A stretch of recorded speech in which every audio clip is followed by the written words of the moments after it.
It was September on the island of Sodor, and all the engines were preparing for the annual fall harvest. One day, Sir Topham Hatt came to see Thomas at Tidmouth Sheds. "Thomas," he began, "today is the first day of school for the children, but all the buses have broken down. You must take the children to the schoolhouse." Thomas was delighted. "Yes, sir," he said happily, and he puffed away. When he got to the station, the children were waiting on the platform. They all boarded Annie and Clarabelle, and Thomas set off for the school.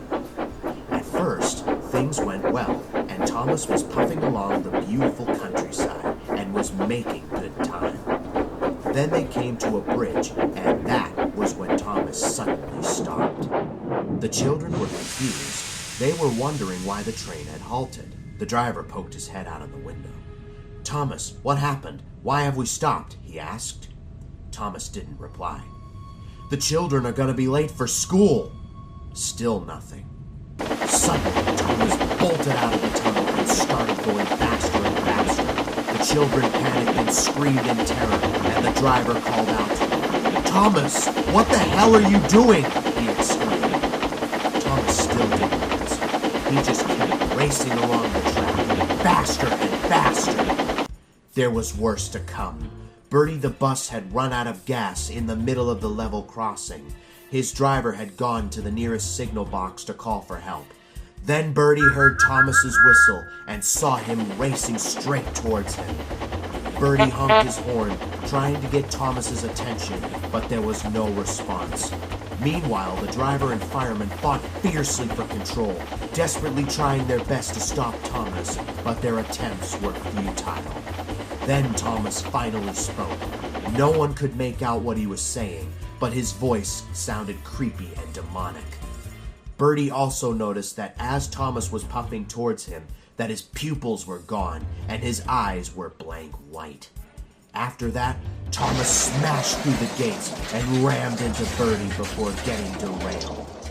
It was at that moment Thomas woke up. What just happened?"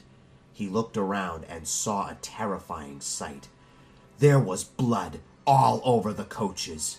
"Cinders and ashes!" Thomas cried. "What the hell happened here?" "You crashed right into me is what happened," said a voice. It was Bertie. "Why did you go and pull a stunt like that, Thomas?" he exclaimed. Thomas was confused. "What are you talking about? I don't remember doing any of this," he replied. "The only thing I remember is stopping under that bridge before I... Thomas trailed off and his face went pale. "Before I blacked out." "You also said something very creepy and in a demonic voice," Bertie added. "I did?" Thomas asked.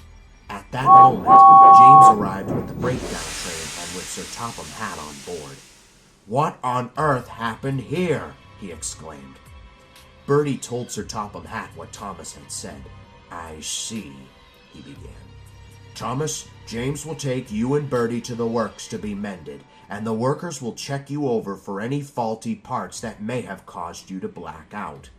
But I'm afraid you will have to be in there for at least 2 months. 2 months? Thomas exclaimed. Maybe more. We'll try to fix you up sooner, but it's not likely. Then Sir Topham Hatt turned to Bertie.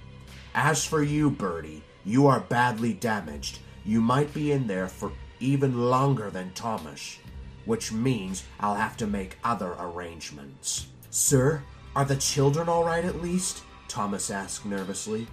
Sir Topham Hatt walked over to investigate Bertie.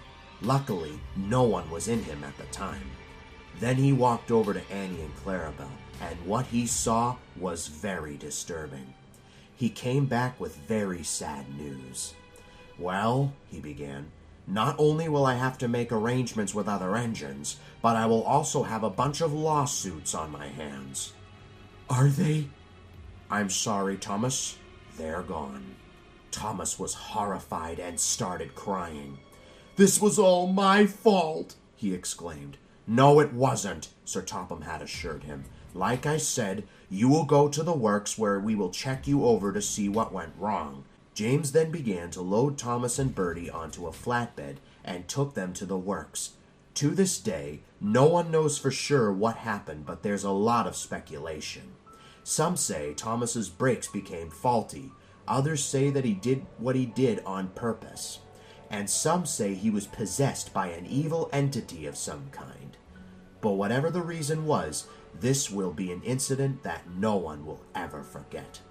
And as expected, Sir Topham Hatt was buried in piles of lawsuits from angry parents whose children were unfortunately killed in the crash. However, no one was impacted by this incident more than Thomas. He was traumatized by the incident and still blames himself for it.